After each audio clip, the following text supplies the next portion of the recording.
Hello friends, welcome back to our channel. अपना income tax का एक चैप्टर चल रहा था जिसका नाम था इनकम फ्रॉम सैलरी। और इस चैप्टर की जो स्टार्टिंग की 2 क्लासें थी, उस क्लास में अपन ने इस चैप्टर के बेसिक कॉन्सेप्ट को जान लिया था और जो अलाउंसेस थे उनको अपन ने अच्छे से जान लिया था स्टार्टिंग की 2 क्लासों में। और वहाँ तक अपना 50% चैप्टर कंप्लीट हो गया था। अब अपना जो 50% जो चैप्टर बचा है ना, वो बचा है। और वो जो चैप्टर बचा है वो काफ़ी इंपॉर्टेंट है और आपकी जो एग्ज़ाम है उसमें ज़्यादा क्वेश्चन इसी पोर्शन से पूछे जाते हैं। तो इन पोर्शन को आपको अच्छे से तैयार करना है। अब देखो, ये जो पोर्शन बचा है ना, इसकी आने वाली 10 से 12 क्लासें इसी पोर्शन की होएगी, क्योंकि काफ़ी इंपॉर्टेंट है। और अपन क्या करेंगे, छोटी छोटी क्लास बनाएंगे ताकि आप लोग उसको अच्छे से देख सको। तो क्या करना है आपको, इन जो भी मैं आपको अब आने वाली जो क्लासों में जो भी चीज़ें बताऊँ ना आपको, उनको अच्छे से क्या करना है, माइंड में रखना है। और जहाँ तक हो सके ना, जिस क्लास में आपको जो चीज़ बताई जा रही है ना, उसी क्लास में आपको याद कर लेनी है ताकि आपको आगे प्रॉब्लम नहीं आए और इस चैप्टर में आपके पूरे में से पूरे मार्क्स आ सके। तो आज की इस क्लास में अपन जो जानेंगे वो टॉपिक का नाम है रिटायरमेंट बेनिफिट। तो जो रिटायरमेंट बेनिफिट है ना, इसमें आपके 5 पॉइंट है जो आपको ध्यान में रखने हैं। तो वो रिटायरमेंट बेनिफिट में आपके 5 पॉइंट आते हैं। इसमें आपके आती है gratuity, pension, leave salary, VRS और एक आता है आपका कंपनसेशन। तो इन 5 पॉइंट को अपन 5 अलग अलग क्लासों में जानेंगे, क्योंकि काफ़ी इंपॉर्टेंट टॉपिक है ये आपका। तो आपको क्या करना है, ध्यान से इनको देखना है। तो सबसे पहले बात आती है कि रिटायरमेंट बेनिफिट आखिरकार होता क्या है।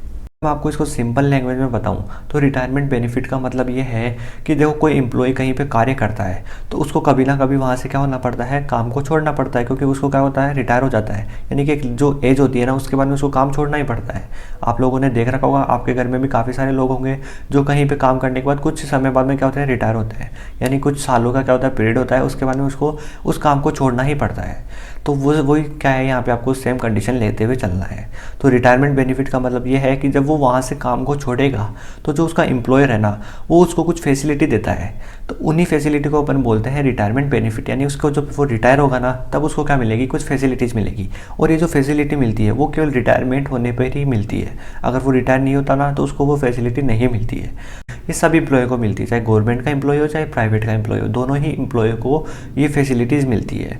तो जब वो रिटायर हो जाएंगे तो उसके बाद में वो कोई काम नहीं करेंगे, तो वो जो बाकी की उनकी लाइफ बची है उसको वो कैसे जिएंगे, तो उसके लिए उनको क्या मिलती है, कुछ अमाउंट दे देते हैं ताकि वो अपनी जो बची हुई लाइफ है ना, उसको भी वो आराम से जी सके। तो इसी को अपन क्या बोलते हैं, रिटायरमेंट बेनिफिट बोलते हैं।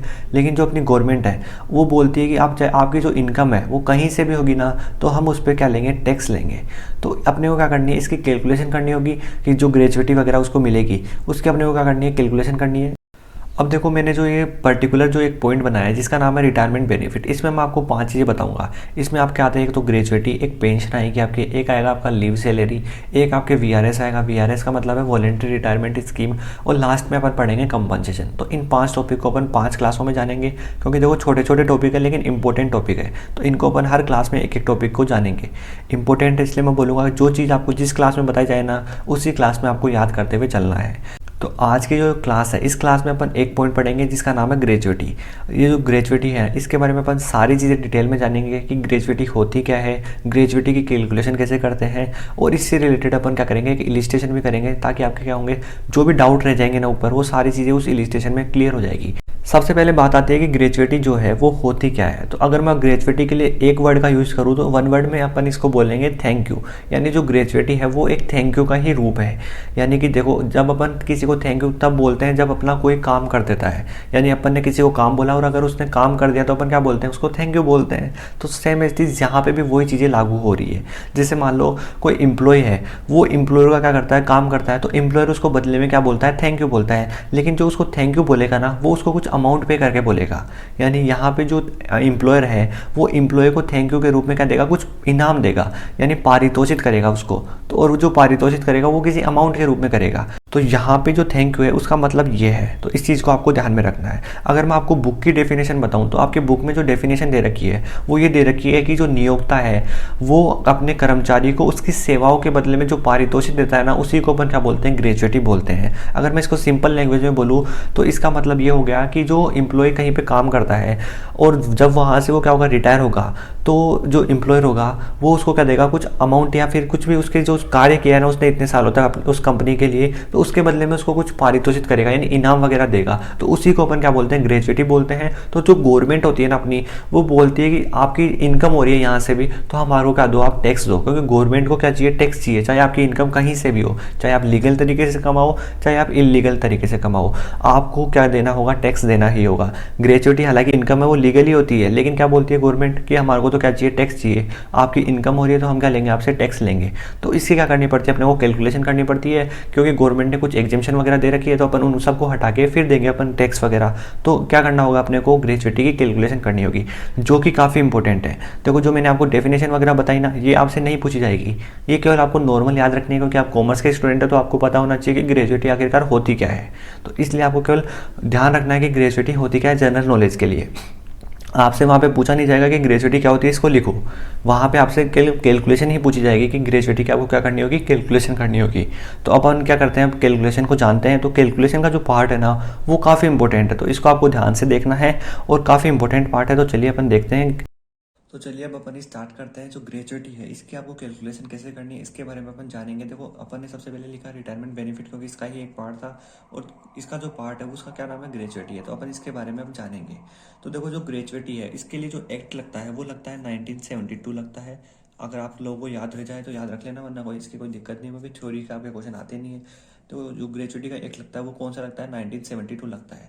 अब अपन बात करते हैं ग्रेजुएटी की जो कैलकुलेशन करनी है आपको, वो कैसे करनी है। अब यहाँ से आपकी जो मेन काम है ना, वो आपका यहाँ से स्टार्ट होगा। तो आपको इसको ध्यान से देखना है, और जहाँ तक हो सके ना साथ के साथ में ही लिखते हुए याद करना है। देखो जो ग्रेजुएटी है ना, ये दो तरीके के एम्प्लॉय को मिलती है। तो आपको भी पता होगा कि एम्प्लॉय दो तरीके के होते हैं, तो दोनों को मिलेगी, ठीक है। तो एक तो जो एम्प्लॉय होता है आपका, वो कौन सा होता है, गवर्नमेंट का एम्प्लॉय होता है, ठीक है। गवर्नमेंट का क्या होता है, आपका एम्प्लॉय होता है। तो मैंने यहाँ पे लिख दिया गवर्नमेंट एम्प्लॉय। एक जो आपका एम्प्लॉय होता है उसको अपन बोलते हैं प्राइवेट एम्प्लॉय, या अपन इसको बोल सकते हैं क्या, non government employ. Non government employ भी अपन इसको बोल सकते हैं, ठीक है। तो ये अपने दो एम्प्लॉय होते हैं, एक तो हो गया आपका गवर्नमेंट का एम्प्लॉय और एक हो गया आपका नॉन गवर्नमेंट एम्प्लॉय, ठीक है। अब देखो जो गवर्नमेंट के जो एम्प्लॉय होते हैं ना, इसके लिए तो इन्होंने क्या रूल बना रखा है कि इनका जो ग्रेजुएटी होगी ना, वो क्या होगी, फुल्ली एग्जेम्प्ट होगी, यानी इस पर आपका कोई भी टैक्स नहीं लगेगा। यानी आपको जो ग्रेजुएटी मिलेगी ना, वो आपकी क्या होगी, फुल्ली क्या होगी, टैक्स फ्री होगी, यानी क्या होगी, कर मुक्त होगी। इसको अपन क्या बोल सकते हैं, फुल्ली टैक्स फ्री भी होगी, है ना, ठीक है। आपको ये ध्यान रखना है कि जो गवर्नमेंट एम्प्लॉय है, इनको जो ग्रेजुएटी रिसीव होगी ना, उस पर कोई भी टैक्स नहीं लगेगा, यानी फुल्ली क्या होगी, एग्जेम्प्ट हो जाएगी। यानी अगर गवर्नमेंट एम्प्लॉय को कोई ग्रेजुएटी मिलती है तो उसकी आपको कैलकुलेशन नहीं करनी है, इस चीज़ को आपको ध्यान में रखना है। वहीं अगर ग्रेजुएटी किसको मिले, नॉन गवर्नमेंट एम्प्लॉय को, तो इसकी आपको क्या करनी होगी, कैलकुलेशन करनी होगी। और वो कैसे करेंगे अपन कैलकुलेशन, उसके बारे में अपन ध्यान से देखेंगे। अब देखो जो नॉन गवर्नमेंट एम्प्लॉय होगा ना, उसकी देखो ग्रेजुएटी की कैलकुलेशन करनी है आपको, दो तरीके हैं। दोनों तरीके आपको ध्यान में रखने हैं, दोनों तरीके आपको मैं बता रहा हूँ। पहला जो तरीका वो अपन यहाँ जानेंगे और दूसरे को अपन यहाँ पे जानेंगे। जो देखो फर्स्ट जो ऑप्शन है, यानी कि जो ग्रेजुएटी की जो नॉन गवर्नमेंट एम्प्लॉय होता है, इसकी कैलकुलेशन अपन दो तरीके से करेंगे। एक ये फर्स्ट ऑप्शन है और एक सेकंड ऑप्शन है, ठीक है। क्वेश्चन जो बोलेगा अपन उससे कर लेंगे। अगर क्वेश्चन ये वाला बोलेगा तो अपन इससे करेंगे, अगर क्वेश्चन ये वाला बोलेगा तो अपन इससे करेंगे, ठीक है। इसमें क्या आता है, इसमें क्या आता है, अपन दोनों को जानेंगे। पहले बात करते हैं ए वाले की, ठीक है। यहाँ पे आता है कि अगर क्या होगा कि इफ ग्रेजुएटी एक्ट, और ग्रेजुएटी एक्ट कौन सा है, 1972, अगर क्या हो, अप्लाई हो, ठीक है। तब तो ये अगर अप्लाई नहीं होगा तो कौन सा, बी वाला, ठीक है। क्वेश्चन खुद बोलेगा कि ग्रेजुएटी एक्ट अप्लाई होता है या फिर नहीं होता है। तो क्वेश्चन में अपने को ध्यान में देखना है कि क्वेश्चन ने क्या बोला है, एक्ट नॉट अप्लाई, ठीक है। नॉन गवर्नमेंट एम्प्लॉय के लिए आपको दो चीज़ों का ध्यान रखना है कि ग्रेजुएटी एक्ट जो है 1972 वो अप्लाई होता है, और अगर नहीं होता है तो याला है ना। इन दोनों की अलग अलग आपको क्या करनी होगी, कैलकुलेशन करनी होगी। दोनों की मैं आपको बताऊंगा क्या क्या करनी है। तो अपन यहाँ पे इनको बांट देते हैं आधे आधे टुकड़े में, ठीक है। अब देखो कई बार क्या करता है क्वेश्चन, आपको ये दोनों चीज़ें ही नहीं देता। तो अब आपको कैसे पता चलेगा कि ग्रेजुएटी कैलकुलेशन कैसे करें, तो इसके भी आपको एक चीज़ ध्यान में रखनी है कि देखो अगर मान लो कोई भी कंपनी होगी, वहाँ पे एम्प्लॉय अगर 10 या फिर इससे ज़्यादा होंगे ना, तब तो वो कौन सा है कि एक्ट 1972 क्या हो रहा है, अप्लाई हो रहा है, ठीक है। ये चीज़ आपको ध्यान में रखनी है। अगर किसी कंपनी में जो एम्प्लॉयों की जो क्या होती है, संख्या होती है ना, अगर नंबर ऑफ एम्प्लॉय है, अगर वो 10 या फिर 10 से ज़्यादा है ना, तब तो क्या हो रहा है, ग्रेजुएटी एक्ट क्या हो रहा है, अप्लाई हो रहा है। अगर मान लो 9 या फिर 9 से क्या है, कम है, या तो क्या हो 9 हो, या फिर अगर 9 से कम होंगे तो वहाँ पे क्या होगा, ग्रेजुएटी एक्ट क्या नहीं होगा, अप्लाई नहीं होगा, यानी नॉट अप्लाई होगा। ठीक है, इस चीज़ को आपको ध्यान में रखना है। क्या होगा, ज़्यादातर तो क्वेश्चन आपको दे देगा कि ग्रेजुएटी एक्ट 1972 अप्लाई हो रहा है, और अगर क्वेश्चन ऐसा नहीं दे तो क्या करना है, आपको ये चीज़ देखनी है। इन दोनों में से आपको एक चीज़ क्वेश्चन में देखने को मिल जाएगी, यानी कि या तो ये दोनों में देखने को मिल जाएंगी, या फिर आपको ये दोनों देखने को मिल जाएंगे। या तो क्वेश्चन आपको क्या बोलेगा कि ग्रेजुएटी एक्ट 1972 अप्लाई होता है, या फिर ऐसे बोल देगा कि अप्लाई नहीं होता है। ठीक है, या तो ये देखने को मिल जाएगी, तो आपको सिंपली इनकी क्या करनी है, कैलकुलेशन करनी है। अगर आपको ये देखने को नहीं मिले तो फिर आपको ये देखना है, इन दोनों में से एक बात कंपलसरी आपको क्वेश्चन में देखने को मिल जाएगी। ठीक है, तो इस चीज़ को आपको ध्यान में रखना है। अगर 10 या इससे ज़्यादा होंगे तो अप्लाई होता है, और अगर 9 या फिर 9 से कम होंगे तो क्या होता है, ग्रेजुएटी एक्ट अप्लाई नहीं होता है। अब इनकी कैलकुलेशन कैसे करेंगे, तो वो देखो, इनके क्या है, कुछ रूल है कैलकुलेशन करने के, क्या है, कुछ रूल है। तो अब अपन इन रूल्स को जानेंगे। तो वो सबसे पहले अपन बात करते हैं कि जो अप्लाई है ना, ये अपन इनकी कैलकुलेशन कैसे करेंगे, तो उसको अपन देखते हैं। पहले मैं बात करता हूँ, अगर ग्रेजुएटी एक्ट 1972 अप्लाई होता है तब अपन इसकी कैलकुलेशन कैसे करेंगे। तो क्या करना है आपको, जो एक्चुअल में जो आपको अमाउंट रिसीव होएगी ना, सबसे पहले वो लिखनी है, यानी एक्चुअल अमाउंट रिसीव्ड।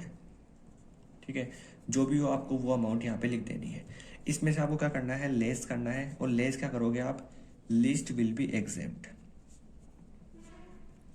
यानी ए बी और सी जो आएंगे ना अब आपके, यहाँ पे आपका ए आएगा, ठीक है, यहाँ पे बी आएगा, और यहाँ पे आपका आएगा सी। इन तीनों में से जो भी कम होगा ना, वो इसमें से एक्चुअल अमाउंट में से क्या हो जाएगा, लेस हो जाएगा। ठीक है, सबसे पहले आते हैं आपकी जो एक्चुअल में अमाउंट रिसीव हुई है, आपको सेम एज चीज यहाँ पे वापस से लिखनी है। जैसे मान लो यहाँ पे 50,000 रुपये हुए, तो आपको यहाँ पे वापस से क्या लिखने होंगे, 50,000 रुपये लिखने होंगे। ठीक है, बी पॉइंट में इन्होंने बताया है मैक्सिमम लिमिट, जो मैक्सिमम लिमिट इन्होंने बताई है वो बताई है 20 लाख रुपए। तो इस बात को भी आपको ध्यान में रखना है कि जो मैक्सिमम लिमिट है वो कितनी है, 20 लाख रुपए की है। तो इस चीज को भी आपको ध्यान में रखना है। और जो सी पॉइंट है, सी पॉइंट काफी इंपॉर्टेंट है, इसको आपको ध्यान से देखना है। तो देखो सी पॉइंट में क्या आएगा, सी पॉइंट में आएगा आपका 15/26 मल्टीप्लाई लास्ट ड्रॉन सैलरी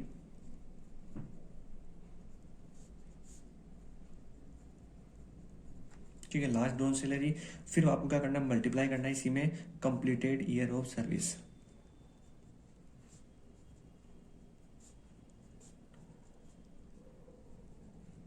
ठीक है, ये हो गया आपका फॉर्मूला। ठीक है, ए पॉइंट में तो आपकी क्या आ जाएगी, एक्चुअल अमाउंट रिसीव आ जाएगी। बी पॉइंट में आपकी क्या आ जाएगा, मैक्सिमम लिमिट आ जाएगी, जो कि कितनी है, 20 लाख रुपए है। सी पॉइंट में आपको क्या करना है, 15/26 लेना है, मल्टीप्लाई करना है लास्ट ड्रॉन सैलरी, और फिर आपको मल्टीप्लाई करना है कंप्लीटेड ईयर ऑफ सर्विस से। ठीक है, अब देखो जो ये है ना कंप्लीटेड ईयर ऑफ सर्विस, इसमें आपको एक चीज का ध्यान रखना है कि इसमें आपको क्या करना है, इंक्लूड करना है, जो क्या करना है आपको, इंक्लूडिंग क्या करेंगे अपन इसमें, फ्रैक्शंस जो होगी ना आपको, उसको भी आपको क्या करना है, इंक्लूड करना है। यहाँ पे मेरा फ्रैक्शन से क्या मतलब है वो मैं आपको यहाँ पे बताता हूँ एक एग्जांपल के द्वारा। देखो कई बार जो क्वेश्चन है आपको, वो क्वेश्चन ऐसे बोलेगा कि जो देखो यहाँ पे क्या लिखा है मैंने, कंप्लीटेड ईयर ऑफ सर्विस, मतलब इसका मतलब ये है कि उसने कितने साल तक क्या करी, उसने जो जॉब है वो करी। ठीक है, कितने साल तक उसने नौकरी करी, तो ये यहाँ पे ये बोलना चाहता है। तो देखो क्वेश्चन आपको क्या बोलेगा, क्वेश्चन आपको बोलेगा कि उसने 21 साल 3 महीने नौकरी करी। ठीक है, तो यहाँ पे आपको क्या करना है, कंप्लीटेड ईयर ऑफ सर्विस में आप कितनी लोगे, 21 साल लोगे। ठीक है, लेकिन वहीं पे अगर आपको क्वेश्चन बोलता कि इसने 22 साल और 6 महीने करे, तो भी आप कितने साल लोगे, यहाँ पे 22 साल, तो यहाँ पे आप कितने लोगे, 22 साल लोगे। लेकिन मान लो इसने घुमा दिया और इसने ऐसे बोला कि इसने 21 साल तो नौकरी करी, 21 साल 6 महीने और 1 दिन, इसने इतने टाइम तक क्या करी, नौकरी करी। तो यहाँ पे आप कितने साल लोगे, आपका आंसर होगा 21 साल, लेकिन नहीं, यहाँ पे आपको लेना होगा 22 साल लेना होगा। इसके पीछे क्या रीजन है, तो इसके पीछे रीजन ये है कि अगर 6 महीने तक होगा ना, तब तो आपको 21 ही मानना है, लेकिन अगर 6 महीने से 1 दिन भी ज्यादा हो जाएगा ना, तो वो एक पूरे साल में कन्वर्ट हो जाएगी। इनके पीछे रीजन क्या है वो देखो, अगर मान लो 22 साल दे रखे हैं, फिर दे रखे हैं 6 महीने, तो अपन कितना मानेंगे, 22 ही मानेंगे। इन 6 महीनों का कोई वजूद नहीं रहेगा, यानी 6 महीने फिर कोई काम के नहीं है। लेकिन अगर 6 महीनों के साथ में इसमें 1 दिन और ऐड कर देता ना भाई, 6 महीने और 1 दिन, तो यहाँ पे अपन 22 की जगह कितने लेते, 23 लेते। क्योंकि आपकी बुक में ये रूल दे रखा है कि अगर 6 महीने तक होंगे ना, तब तो आपको उसको 1 साल नहीं मानना है। लेकिन अगर 6 महीने के बाद में 1 दिन भी उसने क्या किया होगा, अगर नौकरी की होगी, तो उसको अपन पूरे 1 साल मानेंगे। तो इस बात को आपको ध्यान में रखना है, और इस तरह से अपन क्या करेंगे, इसकी कैलकुलेशन करेंगे। तो अगर आपको क्वेश्चन में 21 साल 3 महीने दे तो उसको 21 मानना, लेकिन अगर आपको क्वेश्चन में 21 साल 6 महीने 1 दिन दे दे तो उसको आपको कितना मानना है, 22 साल मानना है। तो इस बात को आपको ध्यान में रखना है। ये चीज़ मैंने आपको बताई है, तो आप लोग क्या करना है, इसको अच्छे से लिख लेना ताकि आपको कभी भी कन्फ्यूजन नहीं हो। तो अपन क्या करना है, ए बी और सी है ना, सी की अपन कैलकुलेशन कैसे करेंगे, अपन इलिस्ट्रेशन जब करेंगे तो आपको अच्छे से समझा दूंगा मैं आपको, वहाँ पे आपका ये क्या हो जाएगा, क्लियर हो जाएगा। ईजी सा पार्ट है। देखो ऐसी चीज़ आपको मिलेगी वो यहाँ पे लिखनी है, कंप्लीटेड ईयर ऑफ सर्विस में 15/26 आपको एजीटी लिखना है। अब ये देखो लास्ट ड्रॉन सैलरी आपको क्या लिखनी है, लास्ट सैलरी लिखनी है। जब वो रिटायर होगा ना, उससे जो पिछले वाला जो महीने में उसको अमाउंट रिसीव हुई है ना, वो सैलरी आपको यहाँ पे लिखनी है। जैसे मान लो वो 1 फरवरी को रिटायर हो रहा है, तो उसकी जो पिछला महीना कौन सा हो गया, जनवरी, तो उस जनवरी महीने की जो उसकी सैलरी है ना, वो आपको लिखनी है कि उसको जनवरी महीने में कितने रुपए मिलते थे ना, वही चीज़ आपको यहाँ पे लिखनी है लास्ट ड्रॉन सैलरी में। केवल 1 महीने की यहाँ पे आएगी। ये जो सैलरी है इसकी कैलकुलेशन कैसे करना है वो मैं आपको वर्किंग नोट नंबर फर्स्ट में बताऊंगा। तो चलो मैं आपको यहीं पे बता देता हूँ वर्किंग नोट नंबर फर्स्ट बना करके। तो आपको ये वर्किंग नोट नंबर फर्स्ट इसी के नीचे बनाना है। यहाँ पे मेरे पास जगह नहीं है इसलिए बना रहा हूँ वर्किंग नोट नंबर फर्स्ट। इसमें अपन ये वाले जो सैलरी है इसकी कैलकुलेशन देख रहे हैं, ठीक है। सैलरी की कैलकुलेशन है ना, कैसे करनी है आपको। तो देखो जब सैलरी की कैलकुलेशन करनी है ना, तो 2 चीज़ों का ध्यान रखना है, केवल और केवल 2 चीज़ों का ध्यान रखना है जो इजी जिसी है। एक तो बेसिक सैलरी का, यानी जो भी उसको सैलरी रिसीव होती है ना, बेसिक सैलरी वो लेनी है, ठीक है। साथ में आपको इसमें ऐड कर देना है डीएनएस अलाउंस को। अभी तक अपन डीएनएस अलाउंस जो ऐड करते थे वो इफ वाला ऐड करते थे, लेकिन यहाँ पे एक एक्सेप्शन है। यहाँ पे जो डीएनएस अलाउंस लेंगे ना, वो ऑलवेज वाला लेंगे, ठीक है। आपको पता होगा कि ऑलवेज और इफ में क्या डिफरेंस है, मैंने आपको पहले अच्छे से समझा दिया था पिछली क्लासों में, तो आप लोगों को वहां से अच्छे से क्या होगा पता होगा, ठीक है। आपको बेसिक सैलरी लेनी है, प्लस क्या लेना है, डीएनएस अलाउंस लेना है ऑलवेज वाला। ये कब का आएंगे, केवल 1 महीने का आएगा। यहाँ पे क्या लिखा हुआ है, लास्ट ड्रॉन सैलरी, तो ये केवल 1 महीने का आएगा, है ना। तो लास्ट ड्रॉन सैलरी आपको ध्यान में रखना है, यानी लास्ट ड्रॉन सैलरी, यानी कि जो उसने लास्ट महीने में जो सैलरी निकाली है ना, वही चीज आपको ये भी इनमें भी देखने को मिलेगी। यानी बेसिक सैलरी भी आपको 1 महीने की लेनी है, और डीएनएस अलाउंस ऑलवेज वाला जो है वो भी आपको 1 महीने का लेना है। वो भी कब का, जब वो रिटायर हुआ है उससे पहले वाला 1 महीने का, ठीक है। इस बात को आपको ध्यान में रखना है। और अपन इसको डिटेल में जान लेंगे जब अपन क्या करेंगे, इलिस्ट्रेशन करेंगे। तो वहां पे आपके जो भी छोटे मोटे जो डाउट रह रहे होंगे ना कि भाई ये कैसे आएंगे ये कैसे आएंगे, तो वो मैं आपको इलिस्ट्रेशन में सारी चीजें बता दूंगा। तो आपको क्या करना है, सबसे पहले एक्चुअल जो अमाउंट है ना, देखो मैं आपको बता देता हूँ। अगर मान लो ग्रेजुएटी एक्ट 1972 अगर कहीं पे अप्लाई होगा, तो आपको इन चीज़ों का ध्यान में रखना है। अब कब अप्लाई होगा, ये अप्लाई तब होता है जब क्या होंगे, किसी कंपनी में 10 या फिर 10 से ज़्यादा क्या होंगे एम्प्लॉय होंगे, तब ये क्या होगा आपका लागू होगा। अदरवाइज ये आपका लागू नहीं होगा। वरना फिर कौन सा हो जाएगा, अगर नो एम्प्लॉय होंगे ना, तो ग्रेजुएटी एक्ट नॉट अप्लाई वाला क्या हो जाएगा, अप्लाई हो जाएगा, कि वहां पे जो ग्रेजुएटी एक्ट है वो अप्लाई नहीं होता। तो आपको क्या क्या करना है, सबसे पहले आपको जो एक्चुअल में जो अमाउंट रिसीव हुई है वो लिखनी है। इसमें से आपको क्या करना है, लेस करना है। ए बी और सी में से जो भी क्या होगा, कम होगा ना, सबसे कम, उसको क्या करना है, आपको लेस करना है, ठीक है। एक्चुअल में जो अमाउंट रिसीव हुई है सेम चीज आपको याली अमाउंट यहाँ पे वापस लिखनी है, ठीक है। बी पॉइंट में आपको मैक्सिमम लिमिट दे रखी है, वो जो मैक्सिमम लिमिट है वो पहले से डिसाइड है, और वो कितनी है, 20 लाख रुपए है ना। 20 लाख रुपए की क्या है, आपकी मैक्सिमम लिमिट है। सी पॉइंट में इन्होंने क्या बताया, एक कैलकुलेशन बता दी। इसमें इन्होंने बताया कि 15/26 आपको एजीटी चार्ज रखने हैं, मल्टीप्लाई करना है लास्ट ड्रोन सैलरी से। जो लास्ट ड्रोन सैलरी है वो कैसे आएगी, वो मैंने आपको वर्किंग नोट नंबर फर्स्ट में बताई है। तो इसके नीचे आप लिख लेना वर्किंग नोट नंबर फर्स्ट, और वर्किंग नोट नंबर फर्स्ट आपका यहाँ पे बना हुआ है कि सैलरी की कैलकुलेशन कैसे होगी। तो बेसिक सैलरी लेनी है, इसमें आपको एड करना है डीएनएस अलाउंस को।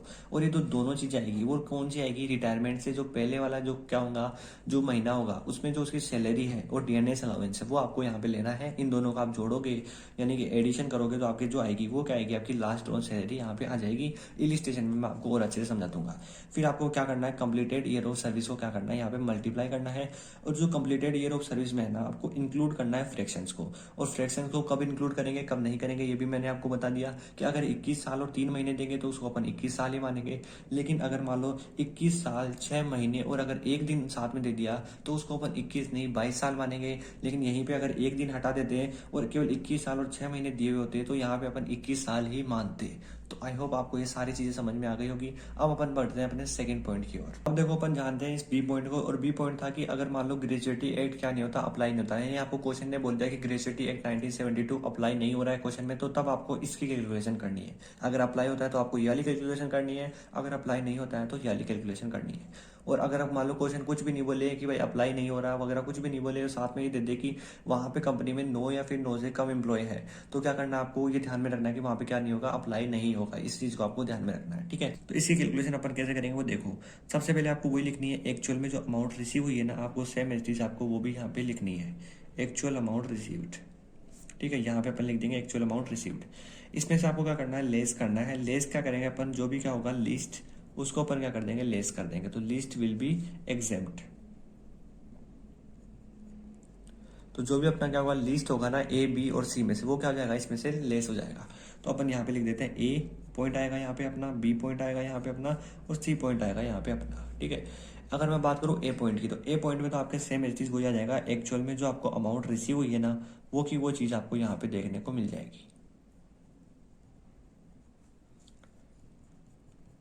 बी पॉइंट में आपकी जो आएगी वो आएगी क्या, मैक्सिमम लिमिट, और इसकी भी जो मैक्सिमम लिमिट है वो कितनी है, 20 लाख रुपए ही इसकी भी मैक्सिमम लिमिट है। ठीक है, अभी तक देखो सारी चीजें सेम सेम चली है, लेकिन जो डिफरेंस आएगा इन दोनों में वो आएगा सी पॉइंट में। तो सी पॉइंट को आपको ध्यान से देखना है, दोनों में आपको सी पॉइंट अच्छे से ध्यान में रखना है। इसका जो सी पॉइंट है वो क्या बोलता है कि आपको लेना है 15 अपॉन में लेना है 30, मल्टीप्लाई करना है आपको एवरेज सैलरी से, और जो एवरेज सैलरी आपकी कैसे आएगी, इसके लिए मैं आपको बताऊंगा वर्किंग नोट नंबर सेकंड में। ठीक है, वर्किंग नोट नंबर सेकंड में अपन इसको देखेंगे। भाई वर्किंग नोट नंबर फर्स्ट तो इसका हो गया, तो इसके लिए अपन कौन सा बनाएंगे, वर्किंग नोट नंबर सेकंड बना लेंगे। ठीक है, इसमें आपको क्या करना है, मल्टीप्लाई करना है, वो एक चीज आपको क्या करना है, मल्टीप्लाई में करना है कंप्लीटेड ईयर ऑफ सर्विस। अब देखो यहाँ पे एक अलग चीज है, वही चीज आई आपकी कंप्लीटेड ईयर ऑफ सर्विस, लेकिन यहाँ पे क्या हो रहा था, इंक्लूडिंग फ्रैक्शंस, यानी यहाँ पे अपन फ्रैक्शंस को इंक्लूड कर रहे थे, यानी जो एक्स्ट्रा में जो महीने दे रखे थे ना, उनको अपन इसमें इंक्लूड कर रहे थे। लेकिन यहाँ पे क्या करना है, आपको इग्नोर करना है, यानी इग्नोर करेंगे अपन किसको, फ्रैक्शंस को।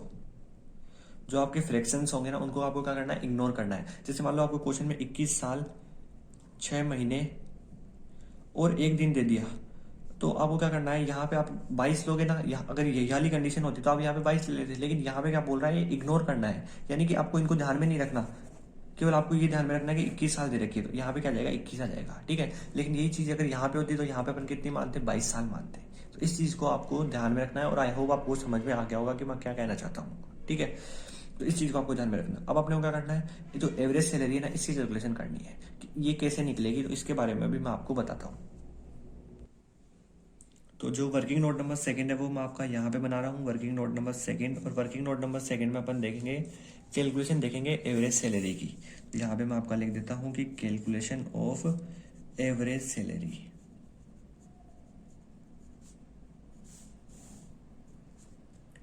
अगर मैं बात करूँ एवरेज सैलरी की कैलकुलेशन कैसे करेंगे, तो आपको क्या करना है, सबसे पहले तो लिखनी है बेसिक सैलरी। यहाँ पे आपकी आ जाएगी बेसिक सैलरी, इसमें आपको ऐड कर देना है डियरनेस अलाउंस को।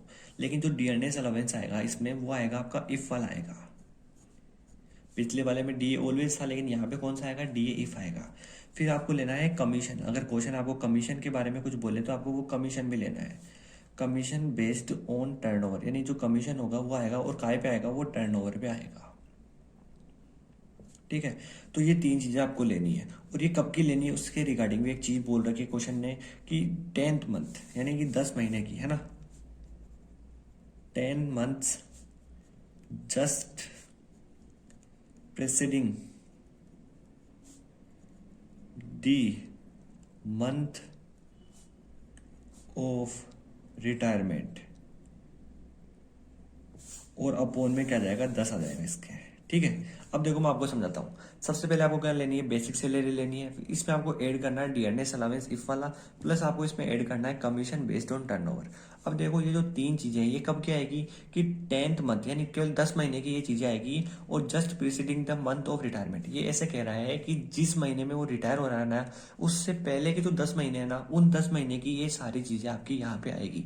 यानी जो जैसे मान लो वो फरवरी में रिटायर हो रहा है, तो जैसे मान लो वो 15 फरवरी को रिटायर हुआ, तो 15 फरवरी से पहले वाले जो 10 महीने होंगे ना, वही चीजें आपको यहाँ पे लिखनी है। यानी कि उस फरवरी, जो 15 फरवरी को मान लो वो रिटायर हो, है ना, 15 फरवरी को क्या हो रहा है, रिटायर हो रहा है, तो आपको क्या करना है, जो कैलकुलेशन करनी है वो आपको उससे जो पिछले वाले जो 10 महीने हो जाएंगे ना, वही चीजें आपको यहाँ पे कैलकुलेशन में काम में लेनी है। यानी बेसिक सैलरी भी पुराने जो 10 महीने है ना, वो क्या आएगी, डियरनेस अलाउंस भी पुराने 10 महीने का आएगा, और जो कमीशन होगा वो भी पुराने 10 महीने का ही आएगा।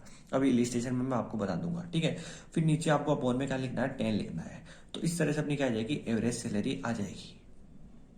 और फिर जो अपनी एवरेज सैलरी आएगी उसको आपको क्या करना है, यहाँ पे लिखना है और इसको अपन को क्या करना है, सोल्व करना है। और फिर ए, बी और सी में से जो भी कम होगा उसको आपको एक्चुअल अमाउंट रिसीव में से क्या करना है, लेस कर देना है।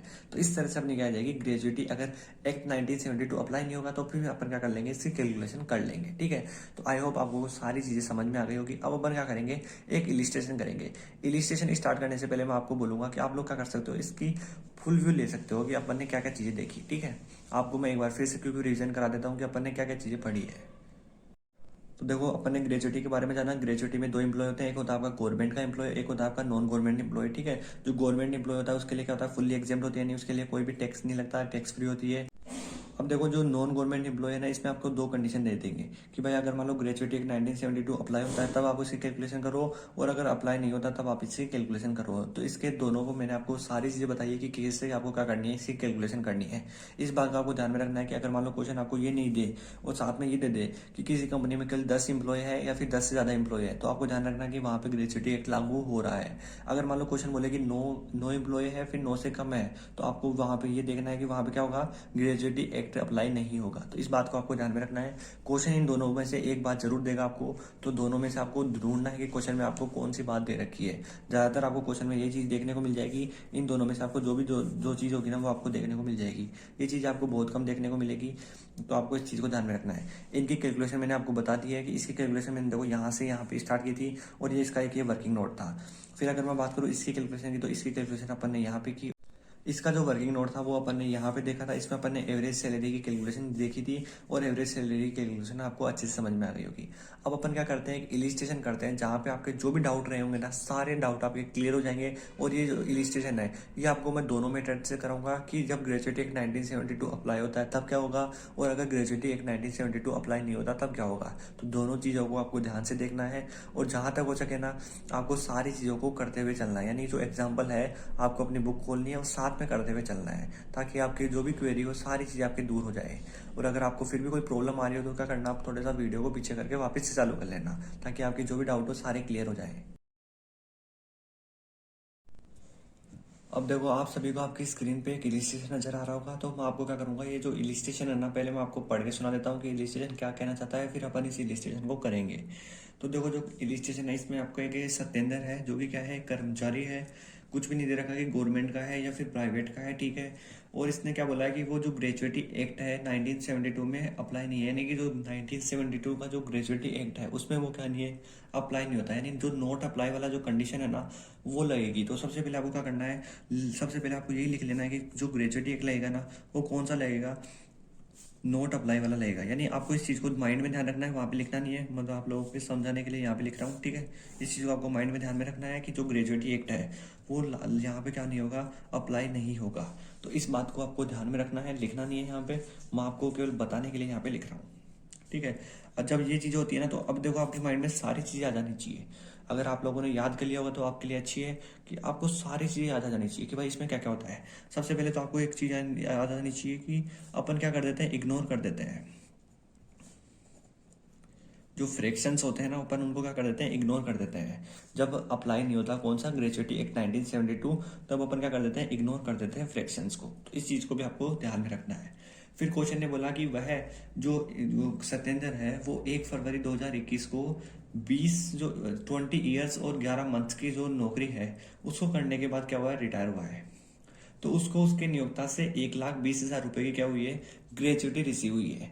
यानी कि जो उसको एक्चुअल में जो अमाउंट रिसीव हुई है वो कितनी हुई है, 1,20,000 रुपए हुए हैं। तो सबसे पहले अपन क्या करेंगे, ऊपर ही ऊपर जो अपनी अप्लाई था है ना, एक्चुअल अमाउंट जो उसको रिसीव्ड हुई है ना वो अपन क्या करेंगे, लिख देंगे। तो कितनी हुई है, 1,20,000 रुपए इसको रिसीव हुई है। ठीक है, 1,20,000 रुपए की इसको रिसीव हुई है, तो अपन ने वो लिख दिया। इसमें से अपन क्या कर देते थे, लेस कर देते थे। जो भी क्या होगा, लिस्ट होगा। तो यहाँ पे मैं लिख देता हूँ, लिस्ट विल बी एग्जेम्प्ट। ठीक है, अब लिस्ट काय में से करना है, ए में से। तो ए बी सी में से, तो ए में तो क्या था आपका, एक्चुअल में जो अमाउंट रिसीव हुई है वो की वही आ जाती थी।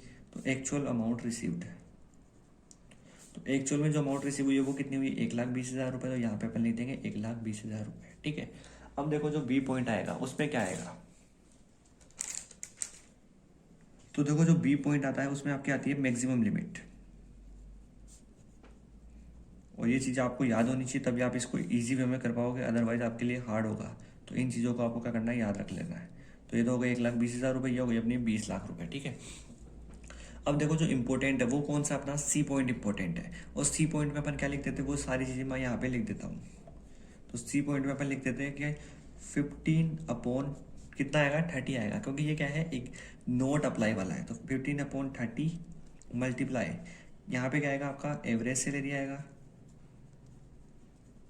फिर इसमें अपन मल्टीप्लाई कर देते क्या, कंप्लीटेड ईयर ऑफ सर्विस।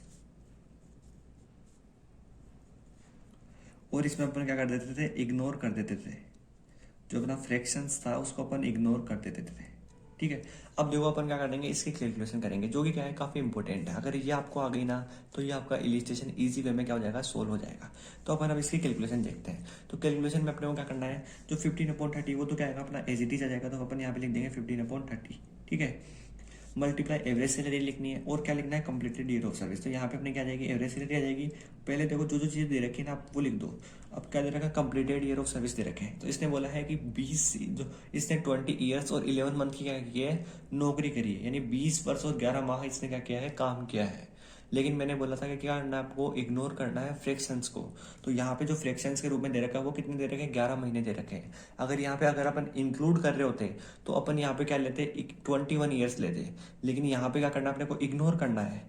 तो इग्नोर का मतलब चाहे कितने महीने हो, कुछ ही लेना देना नहीं है, केवल जो ईयर्स दे रखे होगी ना आपको, उन्हीं को ध्यान में रखना है। और ईयर्स अपने को दे रखी है 20, तो यहाँ पे अपन लिख देंगे 20।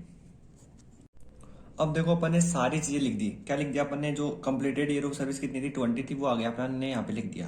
अब अपना क्या बचा है, एवरेज सैलरी बचा है। और एवरेज सैलरी के लिए मैंने आपको क्या बोला था, वर्किंग नोट बनाना पड़ेगा। तो अपन अब इसके लिए क्या बनाएंगे, वर्किंग नोट बनाएंगे, ठीक है। तो यहाँ पे मैं क्या बनाऊंगा, इसका वर्किंग नोट बनाऊंगा, ठीक है। इसलिए मैंने यहाँ पे इसे कर दिया, और यहाँ पे मैं बना रहा हूँ वर्किंग नोट नंबर फर्स्ट, ठीक है। इस वाले क्वेश्चन का तो फर्स्ट है, ठीक है।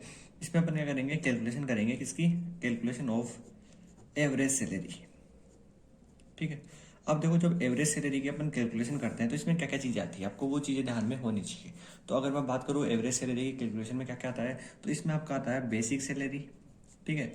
एक आता है आपका डीएनएस अलाउंस, जो आता है आपका इफल आता है, प्लस आपके आता है कमीशन बेस्ड ऑन टर्नओवर, ठीक है। इन तीनों चीज़ों को अपन ब्रैकेट में लिखते हैं। और ये जो तीनों चीज़ें आती है वो कौन सी आती है,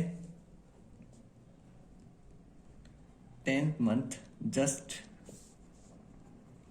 preceding the date of retirement,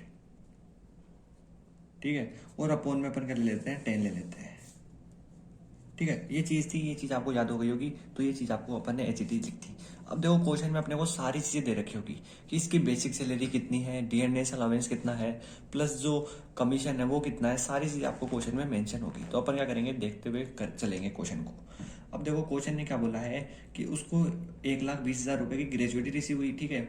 उसका जो सैलरी थी वो कितनी थी, 30 जून 2020 तक 8,000 रुपए थी पर मंथ। अपन सारी चीजें लिखते हुए भी चलेंगे कि क्या क्या क्या चीजें थी, ठीक है। मैं यहाँ पे लिख रहा हूँ, मेरे पास जगह कम है, आप लोग नीचे ही लिखना। देखो मैं यहाँ पे करता हुआ चलूंगा क्योंकि मेरे पास जगह कम है, तो मैं यहाँ पे बना रहा हूँ इसको। आप लोगों को क्या करना है कि सारी चीज़ें वर्किंग नोट में बतानी है। जो भी चीज़ आप करो ना एक्स्ट्रा, वो आप सारी चीज़ वर्किंग नोट में बता के आना। क्योंकि जो वर्किंग नोट है ना, उसके भी आपके क्या होते हैं, नंबर डिसाइड होते हैं। तो आप क्या करना, जहाँ तक हो सके वर्किंग नोट भी बनाना। क्योंकि जो अगर आपने वर्किंग नोट नहीं बनाए ना, तो आपके नंबर कट सकते हैं। तो इस बात को आपको ध्यान में जरूर रखना है कि वर्किंग नोट बनाना भी क्या है, कंपल्सरी है, ठीक है। चलो अपन अपने क्वेश्चन की ओर देखते हैं। सबसे पहले बात है कि बेसिक सैलरी। तो क्वेश्चन ने बोला है कि उसका जो सैलरी है वो क्या है, 30 जून को, 30 जून की इसकी अपने को क्या दे रखी है, सैलरी दे रखी है 30 जून 2020 की 8,000 रुपए पर मंथ, यानी 8,000 रुपए है पर मंथ, ठीक है। और जो इसने क्या बोला है, और उसके बाद में एंड देन उसकी जो सैलरी हो जाएगी वो कितनी हो जाएगी, 8,500 रुपये हो जाएगी पर मंथ, ठीक है। यानी कि 30 जून 2020 तक तो कितनी है, 8,000 है। उसके बाद में क्या जाएगी, 8,500 रुपये इसकी सैलरी हो जाएगी, ठीक है। देखेंगे अभी अपन इसके अलावा उसको 750 रुपए जो मिल रहे हैं वो क्या के मिल रहे हैं, डीएनएस अलाउंस के मिल रहे हैं। अब देखो जो डीएनएस अलाउंस है, इससे रिलेटेड इसने देखो कुछ बोला होगा, तो वो क्या मानेंगे अपन, इफ मानेंगे, अदरवाइज वो क्या मानेंगे अपन, ऑलवेज मानेंगे।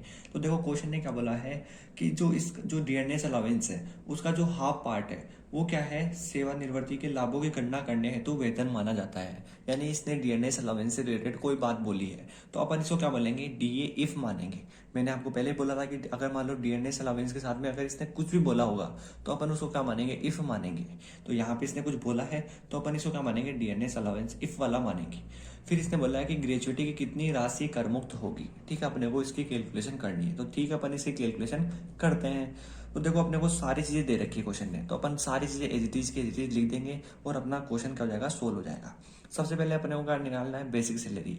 उससे पहले इसने क्या दे रखा है, एक डीएनएस अलाउंस से रिलेटेड क्या बोल रखा है कि जो 750 है वो अपने को क्या है, इसका आधा भाग ही मानना है, ठीक है। यानी आधा भाग तो क्या मानना है, डी इफ मानना है, और आधा भाग क्या मानना है, डी ऑलवेज मानना है। तो अपने को कितना चाहिए, आधा भाग चाहिए, तो 750 है ना।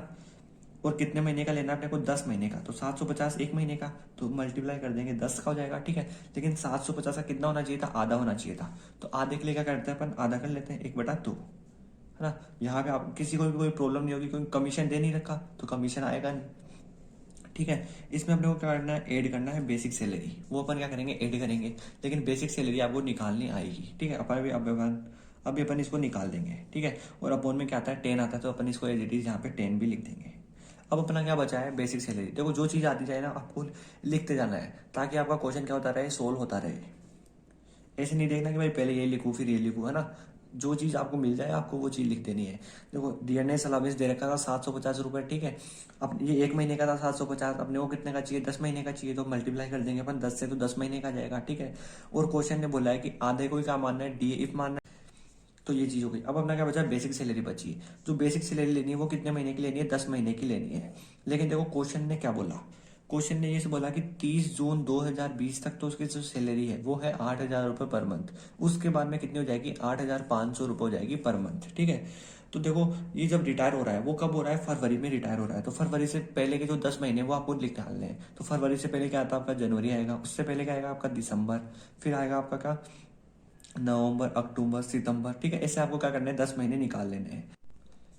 अपने को यहाँ पे क्या लेना है, 10 मंथ लेने हैं। यानी बेसिक सैलरी की जब अपन कैलकुलेशन करते हैं तो इसमें अपने को क्या लेना है, 10 मंथ्स ही लेने हैं। ये आपके क्वेश्चन ने बोल रखा है 10 month just preceding the date of retirement. यानी जिस दिन ये रिटायर हो रहा है ना उससे पहले के जो 10 महीने है ना वही लेनी है आपको बेसिक सैलरी में। तो रिटायर कब हो रहा है, ये 1 फरवरी को रिटायर हो रहा है। तो इससे जो पहले के जो 10 महीने हैं वो देखो मैंने निकाल लिए।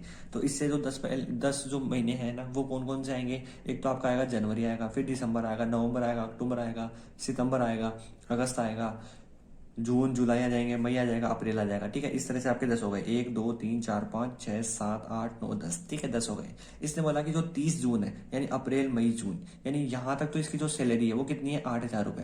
यानी जून में 8,000 है तो मई में भी 8 होंगे और अप्रैल में भी 8 होंगे। तो 8,000 कितने महीने के लिए है, 3 महीने के लिए। तो अपन यहाँ पे क्या करेंगे, 8,000 रुपए, ठीक है, कितने महीने के लिए, 3 महीने के लिए। तो इनको अपन क्या कर देंगे, ब्रैकेट में लिख देंगे।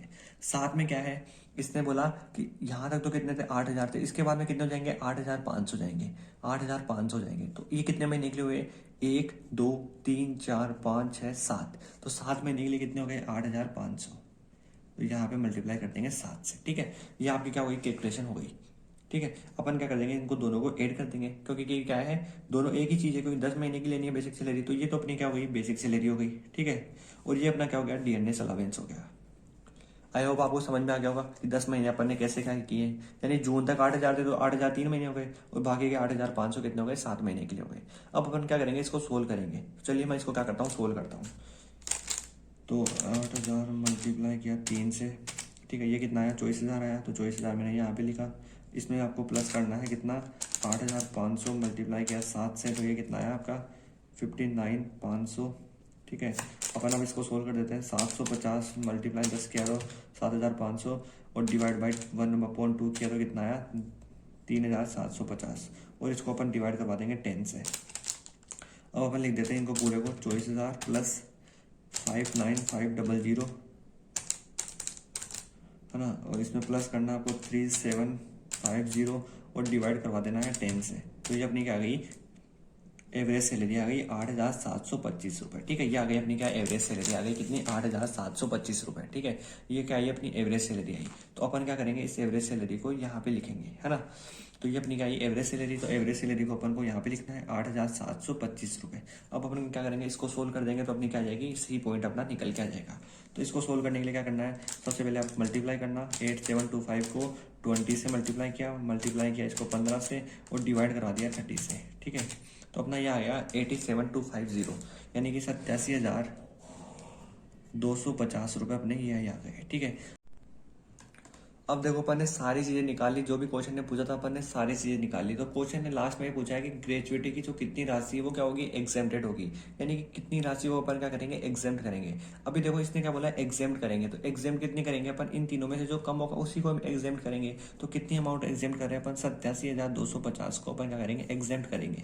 अभी अगर मान लो एक क्वेश्चन होता ना तो वहां पे अपन क्या करते हैं, इसको लेस करते हैं इसमें से, लेकिन यहाँ पे इसने पूछा यही है कि कितनी राशि को अपन क्या करेंगे, एग्जेम्प्ट करेंगे। तो अपन इतनी ही राशि को तो क्या करेंगे, एग्जेम्प्ट करेंगे ना, तो इसलिए अपन इसमें से इसको लेस नहीं करेंगे। तो इस बात को भी आपको ध्यान में रखना है कि जब क्वेश्चन बोले कि इसको आपको इसमें से हटा के फिर बताना है ग्रेजुएटी की राशि, तब तो आप ये हटा के बताना। लेकिन अगर क्वेश्चन पूछे कि कितनी को आपने एग्जेम्प्ट किया है, तो एग्जेम्प्ट तो अपन इन तीनों में से जो कम होता है उसको करते हैं। तो जो कम है वो कितना है, 87,250 है, तो अपन इसको क्या कर रहे हैं, एग्जेम्प्ट कर रहे हैं। तो ये क्वेश्चन में आपको ध्यान में रखना है क्वेश्चन आपसे क्या पूछ रहा है। ठीक है, तो ये आपकी अमाउंट आ गई जो एग्जेम्प्ट हुई है। ठीक है, अब देखो ये अपन ने कंडीशन कब करी, ये इसलिए करी कि जब क्या होगा, ग्रेजुएटी एक्ट अप्लाई नहीं होगा। लेकिन अगर क्वेश्चन अपने को बोल देता कि ग्रेजुएटी एक्ट अप्लाई हो रहा है, तो अपन क्या करते हैं, तो चलो अपन उसका भी क्या करते हैं, सोल्यूशन करते हैं। तो ग्रेजुएटी एक्ट 1972 अगर अप्लाई होता तो क्या होती है उसकी एग्जेम्प्टेड अमाउंट, तो अपने को क्या निकालनी, एग्जेम्प्टेड अमाउंट निकालनी है। तो एग्जेम्प्टेड अमाउंट कब निकालते हैं अपन, जब क्या होता है, लिस्ट विल भी एग्जेम्प्ट करते हैं अपन। तो यहाँ पे अपन लिख देंगे क्या, लिस्ट विल बी एग्जेम्प्ट, यानी जो भी इनमें से लिस्ट होगा वो क्या होगा, एग्जेम्प्ट होगा। और अपने को चाहिए क्या, एग्जेम्प्टेड अमाउंट चाहिए, तो अपन डायरेक्ट निकाल लेते हैं। तो सबसे पहले तो क्या आएगी आपकी, जो एक्चुअल में जो अमाउंट रिसीव हुई है ना वो क्यों आ जाएगी। ठीक है, एक्चुअल में जो अमाउंट रिसीव हुई है वो आ जाएगी। तो एक्चुअल में जो अमाउंट रिसीव हुई है वो हुई है 1,20,000 रुपये। और बी पॉइंट में आपकी आ जाती है मैक्सिमम लिमिट। ये दोनों चीजें तो दोनों में सेम रहती है, तो जो मैक्सिमम लिमिट है वो कितनी है, 20 लाख रुपए है। ठीक है, देखो सी पॉइंट इंपॉर्टेंट है, इसका जो सी पॉइंट है इसमें अपन क्या करते हैं, 15/26 लिखते हैं, क्योंकि यहाँ पे क्या है, अप्लाई हो रहा है। मल्टीप्लाई में लिखते हैं अपन क्या, लास्ट जो ड्रॉन सैलरी होती है, यानी जो उसने पिछले महीने में जो सैलरी निकाली है ना, यानी उसको जो पिछले महीने में जो सैलरी मिली है ना, वो अपन यहाँ पे लिखेंगे। मल्टीप्लाई करेंगे अपन क्या, कंप्लीटेड ईयर ऑफ सर्विस से। ठीक है, इसमें अपने को क्या करना है, इंक्लूड करना है।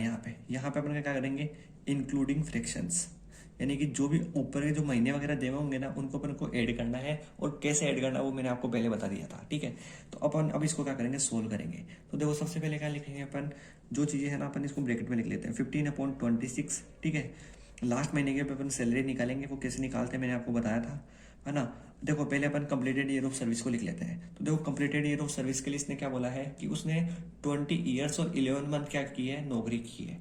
तो देखो यहाँ पे कितने दे रखे हैं, यहाँ पे दे रखे हैं 20 तो साल, है ना, 20 ईयर्स, और क्या दे रखे हैं, 11 मंथ्स दे रखे हैं। मैंने बोला था कि अगर 6 महीने से एक दिन भी ज्यादा हो ना तो अपन इसको क्या मानेंगे, 21 मानेंगे, है ना। लेकिन यहाँ पे तो क्या है 11, यानी 5 महीने ज्यादा है, तो अपन क्या मानेंगे, इसको 21 ही मानेंगे। क्योंकि अगर 6 महीने के बाद में एक दिन भी ऊपर होगा ना तो उसको अपन पूरी 1 साल मानते हैं, ऐसा आपकी बुक में रूल है। तो इस बात को आपको ध्यान में रखना है, अपन कितना मानेंगे, इसको 21 मानेंगे। अब यहाँ पे अपने क्या आएगी, लास्ट ड्रॉन सैलरी आएगी, और इसके लिए अपन क्या बनाते हैं, वर्किंग नोट। ठीक है, देखो आपको क्या करना है, वर्किंग नोट बनाना है। अगर आपको छोटी सी छोटी चीजों के लिए भी क्या करना है, वर्किंग नोट बनाना है, क्योंकि वर्किंग नोट के नंबर अलग से होते हैं। अगर आप वर्किंग नोट नहीं बना के होगे तो आपके नंबर कट भी सकते हैं, तो आपको वर्किंग नोट बनाने पे पूरा पूरा ध्यान देना है। तो बात करते हैं वर्किंग नोट की, और वर्किंग नोट में अपन कैलकुलेशन करेंगे सैलरी की। ठीक है, और यहाँ पे जो सैलरी आती है वो कौन कौन सी आती है, एक तो आती है आपकी बेसिक सैलरी, और एक आता है साथ में डीएनएस अलाउंस। लेकिन जो डीएनएस अलाउंस आता है वो आता है आपका ऑलवेज वाला आता है। ठीक है, तो ये दो चीजें आपकी आती है सैलरी में। तो देखो दोनों की बात कर लेते हैं। सबसे पहले आएगी आपकी बेस सैलरी, और देखो दोनों चीजें कौन सी आएगी, जो लास्ट जो पिछले महीने की होगी ना, लास्ट ड्रॉन सैलरी में वही आएगी। ठीक है, 1 महीने की आती है ना, इस चीज को भी आपको ध्यान में रखना है। तो देखो जो बेसिक सैलरी आएगी वो कौन सी आएगी, पिछले महीने की जो इसने निकाली थी। और इसकी जो बेसिक सैलरी वो क्या है, इसने बोला है कि 30 जून तक तो कितनी थी, 8,000 थी, लेकिन उसके बाद में कितनी हो जाएगी, 8,500। रिटायर कब हो रहा है ये, 1 फरवरी को रिटायर कब हो रहा है, 1 फरवरी को। ठीक है, और इस 1 फरवरी से पहले क्या आता है आपका जनवरी आता है। तो जनवरी में क्या होगी इसकी, जो जनवरी में इसकी जो सैलरी होगी वो कितनी होगी 8,500 होगी, क्योंकि जून तक की तो थी 8,000 और उसके बाद में तो 8,500 हो गई थी। तो यहाँ पे कितनी हो गई पर मंथ कितनी है 8,500। तो 1 महीने की लेनी है अपने को, तो 1 महीने की कितनी आ गई 8,500। अब अपन क्या लेंगे डीए ऑलवेज वाला लेंगे। लेकिन देखो डीएनएस से रिलेटेड इसने एक बात बोली थी, और वो बात ये थी कि जो डीएनएस दे रखा है वो 750 रुपये दे रखा है 1 महीने का, ठीक है। अपने को कौन सा चाहिए डीए ऑलवेज चाहिए। जब अपने को क्वेश्चन बोले कि डीए ऑलवेज आपको यहाँ पे लिखना है, तो उसमें अपना जो डीएनएस अलाउंस क्वेश्चन देगा ना उसको आपको एज इट इज पूरा पूरा लिख देना है। उसमें से आपको कुछ भी तोड़ना नहीं है, यानी कुछ भी कम नहीं करना। चाहे आपने डीए इफ को दिया हो या फिर नहीं दिया हो, फिर भी आपको इसमें से कम नहीं करना है। जो डीएनएस ऑलवेज है ना, ये हमेशा पूरी पूरी अमाउंट के साथ आएगा। अगर यहाँ पे 18,000 होते तो ये पूरा 18,000 के साथ में आता, लेकिन यहाँ पे अपने क्वेश्चन में 750 रुपये है पर मंथ का, तो डीएनएस अलाउंस 750 रुपये पर मंथ का आ जाएगा, ठीक है। अब अपन इन दोनों को जोड़ देते हैं, तो इन दोनों को अपन जोड़ेंगे तो ये कितना आएगा, ये आएगा अपना 9,250 रुपये, ठीक है। तो ये अपना क्या हो गया सैलरी आ गई। तो यहाँ पे अपन इसको लिख देंगे 9,250। अब अपन इसको क्या कर लेते हैं सोल्व कर लेते हैं। तो अब अपन को क्या करना है इसको सोल्व करना। तो सोल्व करने के लिए क्या करना है आपको 9250 को मल्टीप्लाई करना है 21 से, साथ में आपको मल्टीप्लाई करना है 15 से, और डिवाइड करवाना है आपको 26 से। तो ये अपना आ गया 1,12,067 रुपये, ठीक है। ये पॉइंटों में भी आ रहा है तो आप इसको 68 भी लिख सकते हो या 67 भी लिख सकते हो, ठीक है, लेकिन 67 ज़्यादा बेटर है। अब देखो इनमें से जो एग्जाम्प्ट होगा वो कौन सा होगा, जो लिस्ट होगा। तो लिस्ट कितना है ये इन तीनों में से जो लिस्ट होगा ना वो एग्जाम्प्ट हो जाएगा। लिस्ट कितना है यही है, तो जो अपनी एग्जाम्प्टेड अमाउंट होगी वो कितनी होगी 1,12,067 रुपये होगी, ठीक है। आपकी बुक में 68 दे रखा है तो आप लोग इसको 68 भी लिख सकते हैं, ठीक है, क्योंकि पॉइंटों में आंसर आ रहा है तो पॉइंटों में थोड़ा बहुत डिफरेंस हो सकता है। तो आपकी जो मर्जी हो आप इसको वो लिख सकते हैं, ठीक है। तो ये अपना क्या आ गई एग्जेम्प्टेड अमाउंट हो गई। तो इस तरह से आपको क्या करनी है, जो ग्रेजुएटी वाला जो पार्ट है ना उसकी कैलकुलेशन करनी है। आई होप आपको सारी चीज़ें समझ में आ गई होगी कि जो ग्रेजुएटी अगर अप्लाई होता है तो कैसे करना है, और अगर अप्लाई नहीं होता है तो कैसे करना है। तो वो इंपॉर्टेंट पार्ट है आपका, तो इस चीज़ को आपको ध्यान में रखना है। तो अपन ने आज की क्लास में ग्रेजुएटी के बारे में सारी चीज़ जान ली है कि ग्रेजुएटी होती क्या है, ग्रेजुएटी की अगर कैलकुलेशन आपसे पूछ ले तो आप कैसे करोगे, और एक साथ में अपन ने क्या किया इलिस्ट्रेशन भी किया है। हाँ, और जो इलिस्ट्रेशन है वो काफ़ी इंपॉर्टेंट है, तो इसको आपको क्या करना है एक बार वापस से करना, खुद से करने की कोशिश करना, तब आपको ज़्यादा अच्छे से समझ में आएगा। और जो भी मैंने आपको चीज़ें बताई है कैलकुलेशन से रिलेटेड, उनको आपको क्या करना है याद करना है समझते हुए। तो आज की वीडियो में इतना ही, मिलते हैं नई वीडियो में आगे के जो टॉपिक बचे हैं ना उनके साथ में। Thank you for watching this video.